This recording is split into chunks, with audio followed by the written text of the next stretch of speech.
Hi everyone. Today, George and I will give a research presentation about video background subtraction. So first, it's like why we are curious about it. So we are go through the COVID-19 eras, and we have been to a lot of online courses. So we use Zoom quite often, and we find that there is a function that we can figure out the background. For example, if you're in a really messy bedroom, you don't want your classroom mate to know where you're at. So we can figure out the background like this. And also it can also provide a function that you can replace the background as other backdrop like this.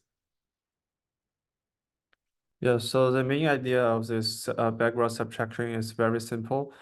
So just as its name suggests, we need to subtract the background from the original image.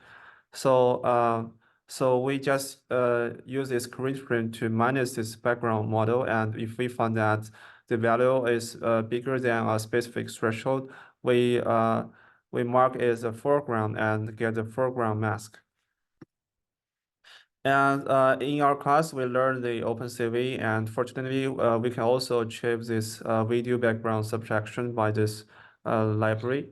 So there are basically two functions building this OpenCV. The first is a mixture of Gaussian model, which is MOG2, and the second is k nearest neighbors, which we have learned quite a lot, and yeah, and for the MOG, it was proposed in this first paper, and then it was improved to MOG 2 version so that you can handle the problem of detecting shadows, and therefore it can provide users with a more accurate background subtraction. So for the MOG, the key idea is that it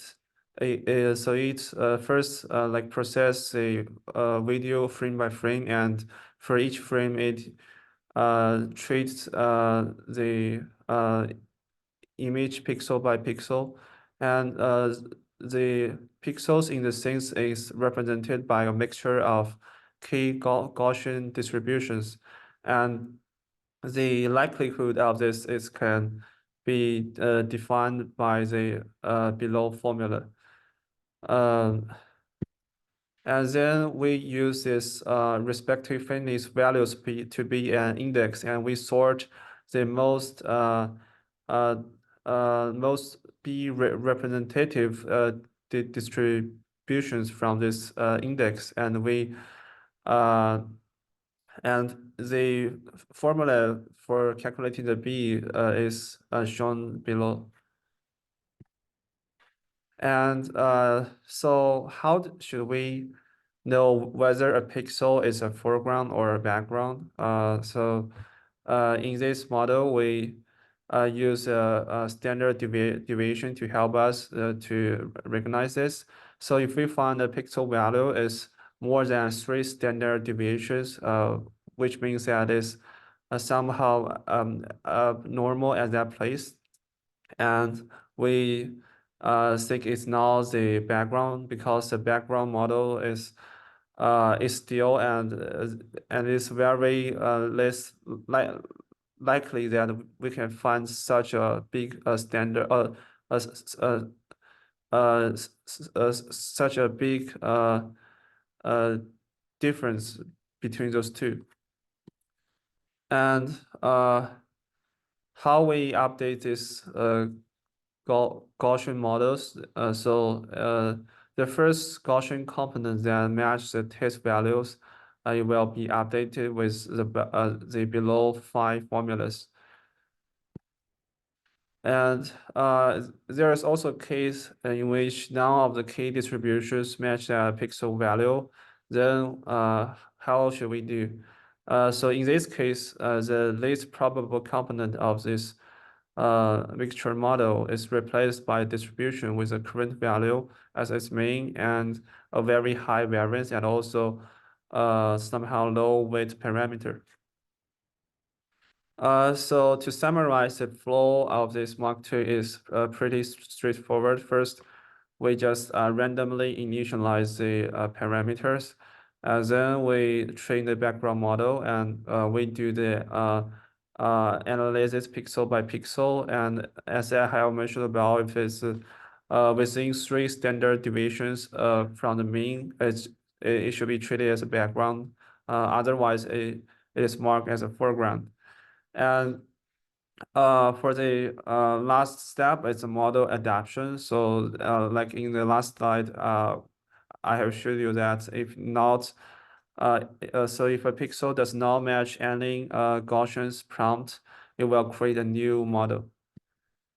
And in OpenCV, it's very simple to use. So here we have 3 parameters in the initialization. The first is the history. And the default value of this is set to be 500. So this value means that we use the previous 500 frames to train the background model, and we can extend or make this smaller to have a longer or shorter training period. And the second is a variance threshold, and the default value of this is to be 16. And you can also increase this value if you found the place you are in is somehow lighter. And the third one is a detect shadow, and the default value is to be true. And if you don't need to detect those shadows, you can just turn this to false to increase the computational efficiency. And other parameters, you can also fine-tune this, and you will find that somehow you can increase the model performance by doing this fine-tuning. Okay, now let's move on to KNN flow. So the first step is to for the background modeling. So we create this background subtractor, and it can learn the scene by analyzing several initial frames to identify like what is constant in this scene and what is not. So we can know that what is the background in this scene. And after that, the second step, we detect the foreground. We compare like each pixel in a new frame with the background model that we obtain from the first step, and then we can classify them based on the k nearest pixels. Last step that we used we update our background model from the beginning, and we just use a while loop to update all this background and the foreground. So here is what is the this function looks like in OpenCV. So you can see it's also have like a history, these two threshold and detect shadows, these 3 parameters, and George already described it before. So just skip it. Now I will talk about the pros and cons of these 2 algorithms. So for the MOG2, I think the biggest advantage is that it can provide adaptive learning, and it is really robust in some scenarios, like it changes the illuminations. But on the other hand, the disadvantages of the MOG2, I would say that because you need to compute the mixture of the Gaussian distributions for each pixel, and it will require you a lot of computational resources. And can also, as George already mentioned, it also have a lot of other additional parameters for the fine tune, and it can be also time consuming.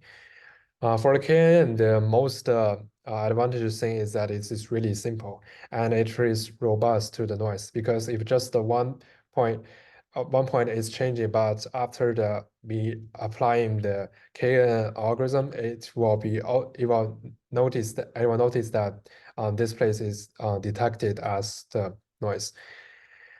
So it doesn't matter. So, and then the disadvantages of KNN is that compared with MOG2, it is less adaptive to the dynamic backgrounds. Here is the result from the OpenCV official website, and you can see that it detects the pedestrian's shadow, but in this image, it is only in the gray value version. So we are thinking about to find a colorful RGB version of this. So here I will show our code and have a demo.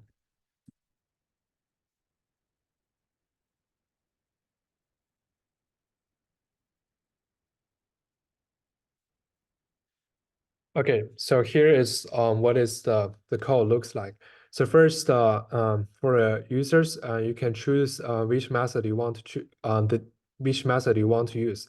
So you can the default value is KNN, but you can also choose MOG, MOG2 here. And also this part is for capture the video from the front camera of our laptop. And then if we still can capture more frames, we will just do this while loop. So first we update the background model, and then we create a kernel which is elliptical structure element, and we can apply the morphological operations that we learned today. And also after that, we can apply one morphological operation called opening on the foreground mask to remove all the noises.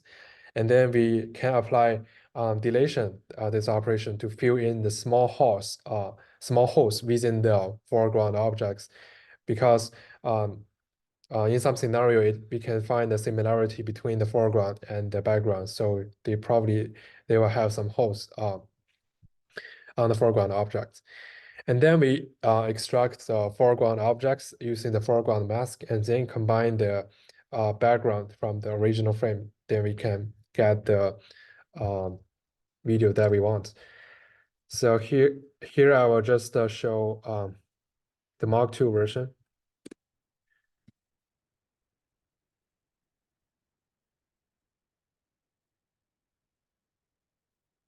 As you can see, the left video is the original one. You can see the background, but on the right-hand side, you can see it is just myself.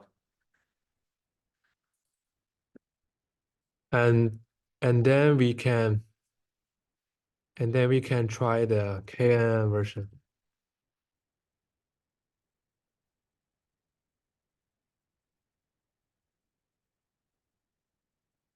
Yeah, so for the KNN, we also walk around and see what will happen. Yeah.